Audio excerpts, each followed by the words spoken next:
Hello दोस्तों, कैसे आप सब। एक बार फिर से स्वागत है आपका अपने यूट्यूब चैनल एन एग्ज़ाम में। दोस्तों, आज की इस वीडियो में हम चंडीगढ़ सीटीयू कंडक्टर के लिए रेशो का ये सेकंड पार्ट है। लास्ट पार्ट में हमने 10 इंपॉर्टेंट क्वेश्चंस को देखा था, तो इस पार्ट में भी हम 10 इंपॉर्टेंट क्वेश्चंस को देखेंगे। ये प्रैक्टिस सेट 8 है, जो कि आपके एग्जाम पॉइंट ऑफ व्यू से इंपॉर्टेंट है। सभी के सभी क्वेश्चन जो है वो इंपॉर्टेंट रहने वाले हैं, तो वीडियो के अंत तक जरूर देखिएगा। वीडियो पसंद आए तो इसे लाइक, शेयर और चैनल को सब्सक्राइब करना मत भूलिएगा। तो ज़्यादा टाइम वेस्ट नहीं करते हैं और शुरू करते हैं रेशियो एंड प्रोपोर्शन से प्रैक्टिस सेट 8, जिसमें आपके 10 इंपॉर्टेंट क्वेश्चन रहने वाले हैं, जो कि चंडीगढ़ सीटीयू के लिए इंपॉर्टेंट है। साथ ही पहले हम आपको बता दें कि टेलीग्राम ग्रुप में एक बच्चे ने ये 2 क्वेश्चन भेजे थे। इस दोनों क्वेश्चन का जो आंसर है हम आपको वीडियो के लास्ट में देंगे, कैसे इसको सॉल्व करना है इन दोनों क्वेश्चंस को। तो ग्रुप में अगर मैथ में कोई भी डाउट होता है तो आप हमारे साथ ग्रुप में जुड़ सकते हैं। वो ग्रुप में अपने डाउट्स को भेज के आपको हम इसका सोल्यूशन यहाँ पर करवा देंगे। तो ये दोनों का क्वेश्चंस का जो आंसर है वीडियो के एंड में हम आपको देंगे। तो चलिए बढ़ते हैं अपने पहले क्वेश्चन की ओर, आते हैं रेशो के। तो फर्स्ट क्वेश्चन में आपको कहता है कि दूध और पानी का जो अनुपात है, पहले क्वेश्चन में कह रहा है कि दूध तथा पानी का अनुपात है 4:3। 2 लीटर पानी मिलने पर यह अनुपात 8:7 हो जाता है, तो मिश्रण का अंतिम मात्रा बताओ क्या है। तो दो आपके पास मिल्क है और वाटर है, और कह रहा है कि मिल्क और वाटर का जो अनुपात है वो है 4:3। फिर 2 लीटर इसमें पानी मिलाया गया, तो अनुपात कितना हो गया, 8:7 हो गया। तो पहली बात तो क्वेश्चन के अकॉर्डिंग हमें ये पता होना चाहिए कि हमने मिलाया क्या। तो हमने क्या मिलाया, हमने सिर्फ पानी मिलाया, दूध नहीं मिलाया हमने। तो दूध आपका जो पहले था वही बाद में भी रहना चाहिए, मतलब दूध की मात्रा बराबर रहेगी। तो दूध यहाँ पर पहले 4 था, बाद में 8 हुआ, तो हम क्या करेंगे, इसको हम 8 बनाने के लिए क्या करेंगे, 2 से मल्टीप्लाई कर देंगे। और एक तरफ 2 से मल्टीप्लाई करा तो दूसरी तरफ भी क्या होगा, 2 से मल्टीप्लाई हो जाएगा। तो जब मिल्क और वाटर की जो रेशो बनेगी ये 8 हो जाएगा, ये कितना हो जाएगा, 6। मिल्क बाद में भी 8 ही था, और पानी कितना हो गया, 7। तो 6 से 7 हो रहा है पानी, तो हम कितना यूनिट मिला रहे हैं, तो हम 1 यूनिट जो है वो पानी मिला रहे हैं। पानी जो है वो 6 से 7 हो रहा है, तो हमने कितना पानी मिलाया, 1 यूनिट पानी मिलाया। और एक्चुअल में हमने कितना पानी मिलाया, 1 यूनिट की वैल्यू किसके बराबर आ जाएगी, 2 लीटर के। हमने 2 लीटर पानी मिलाया है। कह रहा है कि मिश्रण की अंतिम मात्रा बता दो क्या है। तो अंतिम मात्रा कितनी है, 8 और 7 कितना हुआ, 15। 8 और 7 कितना हुआ, 15 हुआ। तो हम 15 यूनिट की वैल्यू निकाल देंगे। तो 15 यूनिट की वैल्यू कितनी आएगी, 2 गुणा में 15 आ जाएगा, कितना आ जाएगा, 30 लीटर। तो अंतिम मात्रा कितनी थी इसकी मिश्रण की, वो थी 30 लीटर थी। ऑप्शन नंबर बी इसका आंसर हो जाएगा। इस तरह से इस क्वेश्चन को टैकल करना था। इंपॉर्टेंट क्वेश्चन था। इस तरह के क्वेश्चन जो है वो आपके लगभग सभी गवर्नमेंट एग्जाम में जो है इस तरह क्वेश्चन पूछे जाता है, चाहे वो एसएससी हो, सीटीयू हो, जिस एग्जाम की आपकी तैयारी कर रहे हैं, चाहे वो कोई स्टेट गवर्नमेंट एग्जाम हो, तो इस तरह का क्वेश्चन जो है वो पूछा ही जाता है। ठीक है, तो पहले हमने क्या करा, मिल्क की मात्रा को बराबर किया। मिल्क की मात्रा को बराबर करने के बाद देखा कि कितना पानी मिलाया गया, 1 यूनिट पानी मिलाया गया, तो 1 यूनिट की वैल्यू 2 लीटर के बराबर। हमने 15 की वैल्यू निकाल दी, कितना हो जाएगा, 30। बढ़ते हैं अगले क्वेश्चन की ओर। अगला क्वेश्चन भी इंपॉर्टेंट है, और इस तरह का क्वेश्चन भी एग्जाम में बार बार पूछे जाते हैं। ये कॉइन से रिलेटेड क्वेश्चन है, काफ़ी एग्जाम में ये पूछा गया। ये बैंकिंग एग्जाम में पूछा जाता है, एसएससी में पूछा जाता है, और इस सीटीयू में तो पूछा ही जाएगा इस तरह के क्वेश्चन। ठीक है ना। तो इसमें कह रहा है कि आपके पास एक बैग है जिसके अंदर 10 रुपए के सिक्के हैं, 5 रुपए के सिक्के हैं, और क्या कह रहा है, 2 रुपए के सिक्के हैं। ठीक है, और कह रहा है जिनका अनुपात कितना है, 10, 5 और 2। तो इनका रेशो यहाँ पर दे रखी है, और रेशो किस रेशो में है, ये 10:5:2 में ये है। कह रहा है कि जो 5 का कुल मूल्य है, 5 रुपए के सिक्कों का जो कुल मूल्य है, वो 2 रुपए के सिक्कों के कुल मूल्य से 84 अधिक है। तो बैग में 10 रुपए के नोटों का बताना है कि मूल्य क्या होगा। 10 रुपए के कितने, 10 रुपए के नोटों का कुल मूल्य बताना है कितना होगा। तो पहली बात तो यहाँ पर रेशो हमें दे दी गई है, और आपको पता है कि रेशो हटते तो हम एक्स भी ले लेते हैं साथ में, तो हमने यहाँ पर इनके साथ एक्स ले लिया। तो अगर 10 रुपए के नोट 10x है, तो टोटल वैल्यू कितनी हो जाएगी, 10x हो जाएगी, 100x हो जाएगी, माफ कीजिएगा। कितनी हो जाएगी, 100x हो जाएगी। मल्टीप्लाई कर दिया हमने, ये टोटल वैल्यू निकाल रहे हैं यहाँ से, कुल संख्या, कुल वैल्यू कितनी है इनकी। 5 रुपए के नोट जो है वो 5 हैं, तो टोटल कितना हो जाएगा, 25x हो जाएगा। 2 रुपए के नोट कितने हैं, 2 है, तो कितना हो जाएगा, 4x हो जाएगा। और कह रहा है कि 5 रुपए के जो कुल मूल्य है वो 2 रुपए के नोट के कुल मूल्य से 84 अधिक है। तो यहाँ पर अगर कुल मूल्य देखूं 5 के जो है 4 से कितना अधिक है, तो आप बोलोगे सर 21 अधिक है। 21x ज़्यादा है। 5 रुपए का जो कुल मूल्य है वो 2 रुपए के कुल मूल्य से 21x ज़्यादा है, और 21x की वैल्यू किसके बराबर है, 84 के बराबर है। तो x की वैल्यू आ जाएगी कितनी, 84/21 आ जाएगा। कटिंग करेंगे तो ये 4 पे कैंसिल हो जाएगा। आपको बताना है कि कुल मूल्य 10 रुपए के जो नोट है उनका कुल मूल्य कितना है। तो 10 रुपए के नोट का कुल मूल्य कितना है, 100x है, तो हम क्या करेंगे, 100x की वैल्यू निकाल देंगे। तो 100 गुणा में हम 4 करेंगे, तो कुल मूल्य कितना आ जाएगा 10 रुपए के नोटों का, वो 400 रुपये आ जाएगा। ऑप्शन नंबर डी इसका आंसर हो जाएगा। तो इस तरीके से आपको ये क्वेश्चन को टैकल करना है। इंपॉर्टेंट क्वेश्चन था ये। ठीक है ना, ये भी क्वेश्चन भी जो है वो एग्जाम में इस तरह के क्वेश्चन भी पूछे गए हैं। तो पहले हमने क्या करा, 10 रुपए के 5 रुपए के नोटों को देखा कितने मूल्य है, टोटल मूल्य वहां से निकाला। फिर हमने देखा कि 5 रुपए का जो कुल मूल्य है वो 2 रुपए के जो कुल मूल्य है उससे कितना ज़्यादा, 21x ज़्यादा है। 21x की वैल्यू 84 है, x की वैल्यू 4 आई, और उसके बाद हमने 100 रुपये का कुल 10 रुपये के नोटों का कुल मूल्य निकाल दिया, कितना आया 400 रुपये आ गया। उम्मीद है क्वेश्चन समझ आया होगा, और जिनको क्वेश्चन नहीं समझ आया वो वीडियो को वापस से रिवाइंड करके देख ले, आपको समझ आ जाएगा क्वेश्चन। बढ़ते हैं अगले इंपॉर्टेंट क्वेश्चन की तरफ। अगले इंपॉर्टेंट क्वेश्चन में कहता है, ये भी इंपॉर्टेंट है, इस तरह क्वेश्चन भी एग्जाम में पूछे जा गए हैं। कह रहा है कि ए और बी के आयुओं का अनुपात कितना है, 3:8 है। उनकी बचतों यानी कि इनकी जो बचत है उनका अनुपात है 9:25। ए की आय बी के व्यय के बराबर है। आपको यहाँ पर बता दिया गया कि जो ए की इनकम है वो बी के व्यय यानी कि बी के खर्चे के बराबर है। तो ए और बी के व्ययों का अनुपात बताना है कितना होगा। सिंपल सा क्वेश्चन है, देखने में ही टफ है। कैसे इसको सॉल्व करना है, तो पहले हमने यहाँ पर लिखा ए और बी। तो अगर मैं इनकी इनकम की बात करूं, इनके आयों की बात करूं, तो इनकी आयों का जो अनुपात है वो है 3:8। ठीक है। फिर कह रहा है कि इनकी बचतों का, या 3x हम ले लेते हैं, 3x और 8x है। फिर इनकी बचतों का मतलब क्या होता है, सेविंग्स। इनकी जो सेविंग का अनुपात है वो कितना है, 9y/25y मैंने मान लिया। y क्योंकि हम x वेरिएबल ले चुके हैं तो हम वापस से x नहीं मान सकते, तो हमें y मानना पड़ेगा। तो 9y और 25y मान लिया। फिर आगे की लाइन में कहता है कि a की जो आय है ना, a की आय कितनी है, 3x है। a की आय कितनी है, 3x है। a की आय जो है वो b के व्यय, b के खर्चे के बराबर है। और आपको पता है कि जो खर्चा होता है, जो एक्सपेंडिचर होता है, वो क्या होता है, इनकम में से अगर मैं अपनी बचत यानी कि सेविंग को हटा दूं, मेरी जो इनकम है, मैंने जो कमाया उसमें से मैं अपनी बचत को हटा दूंगा, तो मेरे पास क्या बचेगा, मेरा खर्चा बचेगा। तो ए की जो इनकम है वो किसके बराबर है, बी के एक्सपेंडिचर के, बी के खर्चे के बराबर है। तो बी का खर्चा क्या आएगा, 8x माइनस में कितना, 25y आएगा। ए की जो इनकम है वो बी के खर्चे के बराबर है। तो बी की इनकम 8x है, 8x में से उसकी बचत में हटा दूंगा तो कितना आएगा, जो भी बचेगा वो उसकी खर्चा होगा। तो इसको सॉल्व करेंगे, एक्स वाली टर्म को एक तरफ ले जाएंगे, विदाउट एक्स वाली टर्म को एक तरफ ले जाएंगे, तो 25y इज इक्वल टू कितना आ जाएगा, 8x माइनस में 3x हो जाएगा। तो 25y बराबर हो जाएगा किसके, 5x के। और यहाँ से x बटे y की वैल्यू कितनी आएगी, 25/5। और 25/5 करेंगे तो कितना आएगा, 5/1 आएगा। ये आ गई x और y की रेशो। अब जो क्वेश्चन में पूछ रहा है वो हम निकाल लेते हैं। कह रहा है कि ए और बी के व्ययों का, खर्चों का अनुपात बताना है। तो ए और बी के जो खर्चे हैं उनका क्या होगा, तो ए का खर्चा क्या होगा, उसकी इनकम में से उसकी बचत को हटा देंगे, माइनस में 9y। और बी का खर्चा क्या होगा, 8x माइनस में कितना, 25y। एक्स की वैल्यू हमने निकाल ली, तो 3 इंटू में 5 माइनस में 9 इंटू में 1 रेशो 8 इंटू में 5 माइनस में 25 इंटू में 1। जहाँ जहाँ एक्स था वहाँ मैंने 5 पुट कर दिया, और जहाँ जहाँ वाई था वहाँ मैंने 1 पुट कर दिया। तो ये कितना आ जाएगा, 15 में से कितना गया, 9। और ये आ जाएगा 40 में से कितना गया, 25। 15 में से 9 गया तो कितना हो जाएगा हमारे पास, 15 में से 9 गया तो 6 हो जाएगा, और 40 में से 25 गया कितना आएगा, 15 आ जाएगा। कटिंग करेंगे इसकी तो ये आ जाएगा 3 दूनी 6 और 3 पंजे 15, यानी कि इनके खर्चों का जो अनुपात आएगा वो 2:3 आ जाएगा। ऑप्शन नंबर डी करेक्ट हो जाएगा। तो इस तरीके से आपको ये क्वेश्चन जो है टैकल करना था। इंपॉर्टेंट क्वेश्चन था, अच्छा क्वेश्चन था। ठीक है ना। उम्मीद है वीडियो पसंद आ रही होगी। वीडियो पसंद आ रही है तो प्लीज़ लाइक, शेयर और चैनल को सब्सक्राइब करना मत भूलिएगा, इसी तरह की मोर इंपॉर्टेंट वीडियोज़ के लिए। चलिए बढ़ते हैं अगले क्वेश्चन की ओर। अगला क्वेश्चन देखते हैं क्या है। अगले क्वेश्चन में कह रहा है कि 3 संख्याओं का योगफल। उम्मीद है क्वेश्चन आपको अच्छे लग रहे होंगे, ये क्वेश्चन भी इंपॉर्टेंट है। कह रहा है कि 3 संख्याओं का योगफल कितना है, 396 है। यदि पहली संख्या दूसरी संख्या के मध्य अनुपात, ठीक है ना, यदि पहली संख्या और दूसरी संख्या का जो अनुपात है, आपको यहाँ पर 3 संख्याओं का योगफल दे रखा है, और पहली संख्या और दूसरी संख्या का अनुपात कितना दे रखा है, 7:11 दे रखा है। और जो दूसरी संख्या है और दूसरी संख्या और तीसरी संख्या का अनुपात है, दूसरी संख्या और तीसरी संख्या का जो अनुपात है वो कितना है, 11:15 है। 11 तो दे ही रखा है, 11 अनुपात कितना है, 15 है। तो ये इसकी रेशो आ जाएगी।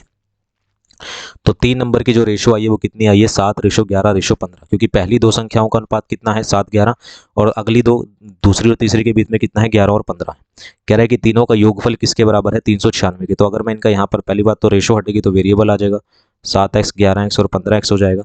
अगर मैं इन तीनों का योगफल करता हूँ तो योगफल करने पर मेरे पास कितना आएगा, 7 और 11 18 होता है, तो ये आ जाएगा 33x। योगफल आया 33x, तो 33x की जो वैल्यू होगी वो किसके बराबर होगी, 396 के बराबर होगी। x की वैल्यू हो जाएगी कितना, 396/33। कटिंग करेंगे 11 पे, 11 3 33 होता है, 11 3 33, 11 6 66, 3 पे काटेंगे, 3 1 में 3, 3 दूनी 6, तो x की वैल्यू आ जाएगी 12। आपसे पूछ रहा है कि पहली संख्या और तीसरी संख्या के बीच में अंतर कितना है। तो पहली संख्या का अंतर 7x और तीसरी संख्या कौन सी है, 15x। तो 7 और 15 के बीच में अंतर कितना है, 8x का। तो 8x की वैल्यू निकाल देंगे, तो 8 इंटू में 12 करेंगे तो कितना आएगा, 96 आ जाएगा। तो इसका सही आंसर क्या हो जाएगा, ऑप्शन नंबर सी 96, यानी कि पहली संख्या और तीसरी संख्या के बीच में जो अंतर है वो कितना है, 96 के बराबर है। ऑप्शन नंबर सी इसका आंसर हो जाएगा। उम्मीद है क्वेश्चन समझ आया होगा। वीडियो अच्छी लग रही होगी, वीडियो पसंद आ रही है तो प्लीज़ लाइक, शेयर और चैनल को सब्सक्राइब करना मत भूलिएगा, इसी तरह की मोर इंपॉर्टेंट वीडियोज़ के लिए। अब हम बढ़ते हैं हमारे अगले क्वेश्चन की ओर। अगले क्वेश्चन में कह रहा है कि दो संख्याओं का अनुपात है 7:9। दो संख्याओं का अनुपात दे रखा है, यदि उनके वर्गों का योगफल, तो यह है पहली संख्या और दूसरी संख्या, अनुपात कितना दे रखा है 7:9, यानी कि 7x और 9x होगा, इनके वर्गों का योगफल। तो अगर मैं इसका वर्ग करूं, इनका स्क्वायर करूं, तो ये हो जाएगा 49x स्क्वायर, और इसका योगफल करूं तो कितना आएगा 81x स्क्वायर। इनके वर्गों का योगफल यानी कि इन दोनों का जोड़ेंगे तो कितना बनेगा, ये बनेगा आपके पास 130x स्क्वायर। और 130x स्क्वायर की जो वैल्यू है वो किसके बराबर दे रखी है, वो 8320 के बराबर दे रखी है। तो एक्स स्क्वायर की जो वैल्यू होगी वो होगी 8320 बटे में कितना 130। कटिंग कर देंगे, जीरो से ये जीरो कैंसिल हो जाएगा। 13 पे इसको काटेंगे तो 13 एकम में 13, ये 13 छिके कितना होता है, 13 छिके होता है हमारे पास 78। 13 छिके 78, इसमें से 78 घटाएंगे तो 52 आएगा। 13 चौको कितना होता है 52 होता है, यानी कि 64 हो जाएगा। एक्स स्क्वायर की वैल्यू आ जाएगी 64 और एक्स की वैल्यू कितनी आ जाएगी 8। ठीक है ना, एक्स की वैल्यू 8 आ जाएगी। कह रहे हैं दोनों संख्याओं का योगफल, तो 7 और 9 का अगर मैं योगफल करूंगा तो कितना बनता है 16x बनता है। तो हमें किसकी वैल्यू निकालनी है, 16x की वैल्यू निकालनी है। तो 16 इंटू में 8 करेंगे तो ये कितना हो जाएगा 128 आ जाएगा। ऑप्शन नंबर ए इसका आंसर हो जाएगा। तो इस तरीके से इस क्वेश्चन को टैकल करना था। अगर स्पीड ज़्यादा लग रही है तो प्लीज़ कमेंट करके ज़रूर बताइएगा। वीडियो पसंद आ रही है तो भी कमेंट करके ज़रूर बताइएगा। ठीक है ना, क्वेश्चंस इंपॉर्टेंट है सभी के सभी, आपके एग्जाम पॉइंट ऑफ व्यू से इंपॉर्टेंट है, और इस तरह के क्वेश्चन गवर्नमेंट एग्जाम में जो है पूछे ही जाते हैं। ठीक है, ज़्यादा टफ नहीं है, ज़्यादा हार्ड नहीं है, मीडियम से क्वेश्चन है, बस थोड़ा सा सोचने की यहाँ पर जरूरत है। बढ़ते हैं अगले क्वेश्चन की ओर। अगले क्वेश्चन में कहता है कि ABC 3 बॉक्स जिसमें 3:5 अनुपात के कंचे रखे हुए हैं। ठीक है ना, ये 3 बॉक्स है जिसमें 3, 5, 7 के अनुपात में क्या रखे हैं, कंचे रखे हैं। ये बॉक्स ए है, ये बॉक्स बी है और ये बॉक्स सी है। इसमें किस रेशो में कंचे रखे हुए हैं, 3x, 5x और 7x अनुपात में जो है कंचे रखे हुए हैं। यदि कंचों की कुल संख्या, अगर मैं इनको जोड़ूं तो कंचों की कुल संख्या कितनी आएगी, 7, 5, 7, 3, 5, 3, 8, 8, 7 कितना आएगा 15x। यहाँ पर कंचों की कुल संख्या 15x और 15x की वैल्यू किसके बराबर है, 75 के बराबर है। तो x की वैल्यू किसके बराबर आएगी, 5 के बराबर आएगी। फिर कहता है कि पहले तो हम पूरी संख्या निकाल लेते हैं। कह रहा है कि ए में कितने कंचे होंगे, फिर 3 इंटू 5 करेंगे तो ए में होंगे 15 कंचे। बी में कितने कंचे होंगे 25, 5 इंटू 5 25 हो जाएगा। सी में कितने कंचे होंगे 35 कंचे, 7 इंटू 5 35 हो गए। फिर कह रहा है कि 3 कंचे बी से किस में स्थानांतरित किए गए, किस में ट्रांसफर किए गए। तो कह रहा है कि तीन कंचे बी से ए में भेजे गए हैं। तो बी से 3 कंचे यहाँ पर आके ऐड हो जाएंगे, यहाँ से माइनस हो जाएंगे, यहाँ पर आके 3 कंचे ऐड हो जाएंगे। तो ये हो जाएगा 18 कंचे, यहाँ पर बचेंगे 22 और यहाँ पर कितना है 35। फिर कह रहा है कि 5 कंचे सी से बी में स्थानांतरित किए गए। तो 5 कंचे यहाँ से यहाँ के ऐड हो जाएंगे, तो ये होगा 18, ये 5 कंचे यहाँ गए तो ये 27 होगा और ये कितना हो जाएगा 30। अब इनकी रेशो पूछ रहा है कि अब इनकी रेशो कितनी है, तो ये कट जाएगा 3 पे, तो 3 छिक्के 18, 3 में 27 और 3 एक में 3 0। तो अब रेशो कितनी है 6:9:10 है। ऑप्शन नंबर डी इसका आंसर हो जाएगा। तो रेशो कितनी आ जाएगी 6:9:10। ऑप्शन नंबर डी करेक्ट हो जाएगा। तो इस तरह से इस क्वेश्चन को टैकल करना था। उम्मीद है ये क्वेश्चन आपको समझ आया होगा। वीडियो पसंद आ रही होगी तो लाइक जरूर कीजिएगा, शेयर कीजिएगा और चैनल को सब्सक्राइब करना मत भूलिएगा इसी तरह की मोर इंपॉर्टेंट वीडियोस के लिए। चलिए बढ़ते हैं अगले क्वेश्चन की ओर। अगले क्वेश्चन में कहता है ए और बी की आय जो है वो 3:4 है। फिर से ऐसा ही क्वेश्चन है, फिर से आपके पास ए और बी दे रखा है। ए और बी की इनकम दे रखी है, आपके पास आय दे रखी है। तो ए और बी की इनकम की रेशो कितनी है 3x और 4x। और उनके खर्चों का अनुपात, खर्चा यानी कि एक्सपेंडिचर आपको दे रखा है। इनके खर्चों का अनुपात दे रखा है कितना 9y और 5y। इनके खर्चों का अनुपात दे रखा है। पहले हमने आय का अनुपात लिख लिया, फिर खर्चों का अनुपात लिख लिया। यदि कह रहा है कि यदि ए की आय, जो ए की आय है, ए की आय आपको पता है कितनी है 3x है। यदि ए की आय बी के खर्चे के 3 गुना के बराबर है तो बी का खर्चा कितना है, तो बी का खर्चा है 5y और इसके 3 गुना के बराबर है। यदि ए की आय बी के खर्चे के 3 गुना के बराबर है तो पहली बात तो ये 3 से 3 कैंसिल हो जाएगा और x इजिकल टू कितना आएगा 5y, और यहाँ से x बटे y की वैल्यू कितनी आ जाएगी 5/1 आ जाएगी। कह रहा है कि दोनों की बचत बतानी है। तो आपको पता है कि इनकम क्या होती है, हमारे पास जो इनकम होती है वो होती है एक्सपेंडिचर, मेरा खर्चा प्लस मेरी सेविंग जो होती है वो। तो कितने इनकी बचत, और तो बचत क्या आएगी यहाँ से, सेविंग क्या होती है इनकम माइनस में एक्सपेंडिचर होती है। तो ए की बचत और बी की बचत आपसे यहाँ पूछने का अनुपात पूछ रहा है। तो अगर मैं ए की बचत बताऊं तो इनकम यानी कि ए की इनकम में से अगर उसका मैं खर्चा माइनस कर दूं तो बचत आ जाएगी, और बी की इनकम में से यदि मैं उसका खर्चा माइनस कर दूं तो उसकी बचत आ जाएगी। तो हमने मना जहां जहां एक्स है वहां वहां 5 पुट कर देंगे। तो ये आ जाएगा 3 इंटू में 5 माइनस में 9 इंटू में 1 रेशो जहाँ जहाँ y है, जहाँ जहाँ x है वहाँ 5 पुट कर देंगे, 4 इंटू में 5 माइनस में 5 इंटू में 1, तो ये हो जाएगा 15 माइनस में 9 रेशो 20 माइनस में 5। 15 में से 9 गए तो 15 में से 9 गए होता है हमारे पास कितना 6, और 20 में से 5 गए कितना होता है हमारे पास 15। कटिंग करेंगे तो ये आ जाएगा 3 दूनी 6, 3 पंजे 15, तो 2:5 इसका आंसर आ जाएगा। ऑप्शन नंबर डी इसका आंसर हो जाएगा। तो ये क्वेश्चन आपका पिछले क्वेश्चन की तरह ही था थोड़ा थोड़ा, ठीक है ना, बस थोड़ा सा आपको देखने की जरूरत थी कैसे इसको सॉल्व करना था। उम्मीद है ये क्वेश्चन समझ आया होगा। वीडियो पसंद आई होगी, वीडियो पसंद आ रही है तो प्लीज़ लाइक शेयर और चैनल को सब्सक्राइब जरूर कीजिएगा। ठीक है, बढ़ते हैं अगले क्वेश्चन की ओर। अगले क्वेश्चन में कह रहा है आपको एक स्कूल में लड़कों और लड़कियों का अनुपात दे रखा है। अनुपात इतना है, लड़के यानी कि बॉयज़ आपको दे रखे हैं और गर्ल्स आपको दे रखी हैं। इनका अनुपात आपको दे रखा है कितना 35x और 39x आपको दे रखा है। यदि स्कूल में लड़कों और लड़कियों का औसत कितना है 740 है। ये अनुपात दे रखा है, औसत है आपको दे रखा है। तो आपको पता है कि जो औसत होता है एवरेज, औसत हमने किया था पिछले क्लास में, चैप्टर हमने किया था एवरेज। औसत का फॉर्मूला क्या होता है, जोड़ अपॉन में संख्या नंबर होता है। तो जोड़ कितना है आपके पास 35x प्लस 39x, और कितनी संख्याएं कितने बंदे 2 है ये, ठीक है ना। जोड़ है मतलब इनको दो दो हैं, बॉयज़ और गर्ल्स हैं। औसत निकालना है तो इसका अगर मैं यहाँ से औसत निकालूं तो यहाँ से इनका औसत कितना आ जाएगा, इनको जोड़ेंगे तो ये कितना बनेगा आपके पास 9 और 5 14 हुआ, 3 3 6 और 1 7, 74x बटे में कितना हुआ 2, ठीक है ना। 74x बटे में 2 कटिंग करेंगे तो ये कितना हो जाएगा हमारे पास 37x हो जाएगा। कितना हो जाएगा 37x, तो औसत कितना है 37x। तो 37x बराबर किसके है 740 के, x बराबर होगा किसके 20 के। 740 बटे 37 करेंगे तो 20 आ जाएगा। आपको बताना है कि स्कूल में लड़कों की संख्या कितनी है, लड़के कितने हैं 35x। तो हम क्या करेंगे 35x की वैल्यू निकाल देंगे। तो 35 गुणा में 20 करेंगे तो कितना आ जाएगा 700 आ जाएगा। यानी कि स्कूल के अंदर जो लड़के हैं वो कितने हैं 700 हैं। ऑप्शन नंबर सी करेक्ट हो जाएगा। क्वेश्चन सिर्फ देखने में थोड़ा सा लेंथी लगता है कि पता नहीं कैसे होगा, लेकिन अगर आपके कंसेप्ट अगर आपके क्लियर हैं, कोई किसी भी चैप्टर के कंसेप्ट अगर आपके क्लियर हैं, कोई भी चैप्टर हो, आप आराम से उससे क्वेश्चन बना लेंगे। उम्मीद है क्वेश्चन समझ आया होगा। वीडियो पसंद आ रही होगी तो प्लीज़ लाइक शेयर और चैनल को सब्सक्राइब करना मत भूलिएगा इसी तरह की मोर इंपॉर्टेंट वीडियोज़ के लिए।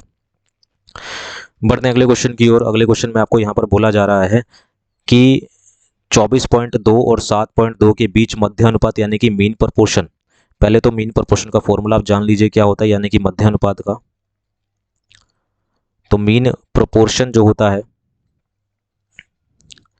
मीन प्रपोर्शन का जो फॉर्मूला होता है वो होता है आपके पास अंडर रूट ए इंटू में बी। ए इंटू में बी कहने का मतलब क्या है कि पहली संख्या गुणा में दूसरी संख्या। कहता है कि तथा 2.8 और 4.2 के बीच में तृतीय अनुपात यानी कि थर्ड प्रोपोर्शन। और थर्ड प्रोपोर्शन का फॉर्मूला भी यहाँ पर जान लीजिए। तो थर्ड प्रोपोर्शन का फॉर्मूला होता है आपके पास बी स्क्वायर डिवाइडेड बाय ए। ये थर्ड प्रोपोर्शन का फॉर्मूला होता है, यानी कि दूसरी संख्या का स्क्वायर करना है बटे में ए करना है। तो पहले हम मीन प्रोपोर्शन निकाल लेते हैं। तो मीन प्रोपोर्शन जो होता है उसका फॉर्मूला भी हमने आपको ऊपर लिखाया। क्या होता है अंडर रूट पहली संख्या कौन सी है 24.2 गुणा में दूसरी संख्या कौन सी है 7.2। तो इसको सॉल्व करेंगे तो अगर मैं इसको सिंपल सी सॉल्व करता हूँ तो 24.2 है, इसका 10 हटाया नीचे लिख लिया, और 72 का भी 10 हटाया, पॉइंट हटाया नीचे 10 लिख लिया। कटिंग कर देंगे इसकी, क्योंकि डायरेक्ट हम नहीं बता पाएंगे कि इसका वर्गमूल क्या निकलेगा। तो कटिंग करेंगे, 2 पंजे 10 हुआ तो ये आ जाएगा 36 पे कटेगा, फिर 2 पंजे 10 हुआ और ये 121 पे कट जाएगा। तो 121 का वर्गमूल होता है 11, 36 का होता है 6, और 5 इंटू 5 25 का कितना होता है 5 होता है। तो इसको सॉल्व करेंगे 66 बटे में 5, तो मीन प्रोपोर्शन कितना आएगा 66 बटे में 5 आ जाएगा। फिर थर्ड प्रोपोर्शन निकाल लेते हैं ऐसी। थर्ड प्रोपोर्शन अगर हम निकालेंगे तो थर्ड प्रोपोर्शन होता है बी स्क्वायर। बी स्क्वायर मतलब दूसरी संख्या का स्क्वायर यानी कि 4.2 का स्क्वायर गुणा में 4.2 और बटे में पहली संख्या कौन सी 2.8। पॉइंट से पॉइंट हो जाएगा कैंसिल, एक पॉइंट से एक पॉइंट कैंसिल हो गया। कटिंग करेंगे 2 पे 2 1 कम में 2, 2 चौके 8 होता है, 2 दूनी 4, 2 1 कम में 2, 7 पे काटेंगे 7 दूनी 14, 7 तीन 21 होता है। और आगे कटिंग करेंगे 2 1 कम में 2, 2 दूनी 4, 2 1 कम में 2, 2.1। 2.1 कहने का मतलब होता है 63, 6.3, 6.3 कहने का मतलब 63 बटे में 10। तो ये आ जाएगी रेशो, यहाँ मीन प्रोपोर्शन और थर्ड प्रोपोर्शन आ जाएगा। इनकी रेशो निकालनी है तो नीचे यहाँ पर मैं रेशो निकाल लेता हूँ। तो 66 बटे में 5 और 63 बटे 10 की रेशो निकालेंगे तो 5 एकम में 5, 5 दूनी 10 हो जाएगा। ये 3 पे काटेंगे, 3 दूनी 6, 3 एकम में 3, 3 तिया 9, 3 दूनी 6, 3 दूनी 6, ये 2 क्रॉस मल्टीप्लाई के उधर चला जाएगा तो ये हो जाएगा 44:21 आ जाएगा। ऑप्शन 44:21 आ जाएगा। ऑप्शन नंबर डी इसका आंसर हो जाएगा। तो 44 रेशो जो 21 है ये इनके बीच में मीन प्रोपोर्शन और तृतीय यानी कि थर्ड प्रोपोर्शन की रेशो आ जाएगी। उम्मीद है वीडियो पसंद आई होगी, ठीक है ना। ये क्वेश्चन आपको अच्छा लगा होगा। इस तरह के क्वेश्चन भी जो है एग्जाम में रेशो प्रोपोर्शन से पूछे जाते हैं। उम्मीद है क्वेश्चन समझ आया होगा। वीडियो पसंद आ रही होगी तो लाइक, शेयर और चैनल को सब्सक्राइब करना मत भूलिएगा इसी तरह की मोर इंपॉर्टेंट वीडियोस के लिए। अगले क्वेश्चन में कह रहा है कि 18, 27, 68 का चौथा यानी कि फोर्थ प्रोपोर्शन आपको बताना है क्या है। और यहाँ से आपके पास फोर्थ प्रोपोर्शन आ चुका है। तो फोर्थ प्रोपोर्शन की अगर मैं वैल्यू निकालूं, फोर्थ प्रोपोर्शन जो होता है किसी नंबर का वो होता है आपके पास ए बी इंटू में सी बटे में ए, यानी कि दूसरी संख्या गुणा में पहली संख्या बटे में ए। तो दूसरी संख्या कौन सी है 27, गुणा में तीसरी संख्या कितनी है 68, बटे में ए कितना है 18। इसकी कटिंग करेंगे, 9 पे काट देंगे इसे। तो 9 पे कटेंगे तो 9 तिये 27 होता है, 9 दूनी 18 होता है, 2 तिया 6 होता है, 2 चौके 8 होता है। इसको मल्टीप्लाई करेंगे तो 102 आ जाएगा, यानी कि ऑप्शन नंबर डी इसका आंसर हो जाएगा। ठीक है दोस्तों, इसका ये था चौथा प्रोपोर्शन। चौथा प्रोपोर्शन निकालने का फॉर्मूला होता है B into C divide by A. और पहला प्रोपोर्शन निकालने का, मीन प्रोपोर्शन निकालने का फॉर्मूला होता है अंडर रूट ए इंटू बी। और तृतीय अनुपात निकालने का फॉर्मूला होता है बी स्क्वायर डिवाइड बाई ए। ठीक है, तो ये कुछ इंपॉर्टेंट क्वेश्चंस थे। ये हमारा इंस्टाग्राम पेज है, इस इंस्टाग्राम पेज पर भी हमारे साथ जुड़ सकते हैं और फॉलो कर सकते हैं हमें इस इंस्टाग्राम पेज पे। और वैदिक मैथ की बेहतरीन ट्रिक्स जो हैं वो यहाँ से जान सकते हैं। आपकी कैलकुलेशन जो है वो तेज हो जाएगी। और ये है आपके पास यहाँ पर हमारा फेसबुक ग्रुप, इस ग्रुप पे भी हमारे साथ जुड़ सकते हैं। और अब बात करते हैं हमारे उन 2 क्वेश्चंस की जो कि हमें ग्रुप में मिले थे। सबसे पहले क्वेश्चन पे आते हैं यहाँ पर। तो इस क्वेश्चन में आपको बोला जा रहा है कि 3 साल पहले पति पत्नी और उनके बच्चे की जो औसत थी, यानी कि 3 साल पहले की बात हो रही है। 3 साल पहले की यहाँ पर बात हो रही है। कौन था? हस्बैंड था, वाइफ थी और उसका एक चाइल्ड था। उनकी औसत कितनी थी? 27 थी। 3 साल पहले है, 3 साल पहले से अगर मैं वर्तमान में आऊँगा तो औसत बढ़ जाएगी। तो हस्बैंड होगा, वाइफ होगा और उसका बच्चा होगा। तो अगर 3 साल पहले से वर्तमान में आऊँगा तो 3 साल बढ़ जाएगी औसत। तो औसत कितनी हो जाएगी? 30 हो जाएगी। अगर औसत 30 है, इनकी जो औसत 30 है, तो जोड़ कितना होगा इनका? अगर हस्बैंड, वाइफ और चाइल्ड की औसत 30 है तो जोड़ कितना होगा? 30 इंटू में 3 कर देंगे, कितना आ जाएगा? 90 आ जाएगा।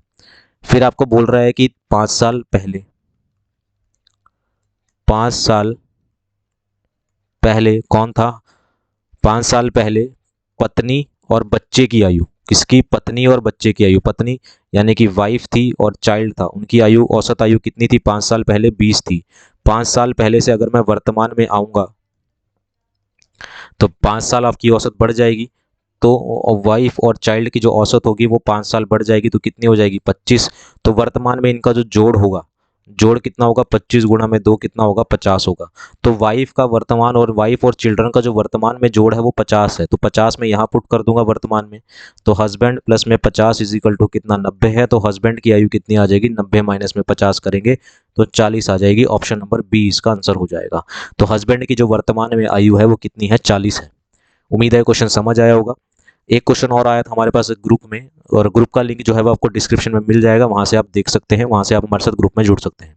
ये क्वेश्चन निहायत ही आसान है, बहुत ही आसान है। अगर आपका कंसेप्ट अगर आपके क्लियर है तो एलिगेशन से आप इसको आराम से बना सकते हैं। पहली बात तो कह रहा है कि शहर में 40% वयस्क निरक्षर हैं। निरक्षर हैं, ये निरक्षर हैं। तो साक्षर कितने होंगे? फिर साक्षर होंगे 7%। वयस्क की बात हो रही है, वयस्क की बात हो रही है। यहाँ पर वयस्क लिखा मैंने, वयस्क लिखा और यहां पर बच्चे लिखे। तो 40% निरक्षर हैं, तो वयस्क कितने साक्षर होंगे? 60% होंगे। और 85% बच्चे साक्षर हैं, तो यहां पर भी 85 आ जाएगा।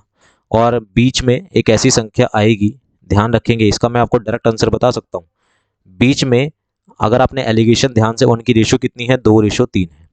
बीच में एक ऐसी संख्या आएगी जो 60 से बड़ी होगी और 85 से छोटी होगी, क्योंकि एलिगेशन का रूल कहता है कि बीच में वो संख्या होती है जो एक से बड़ी होगी, दूसरे से छोटी होगी।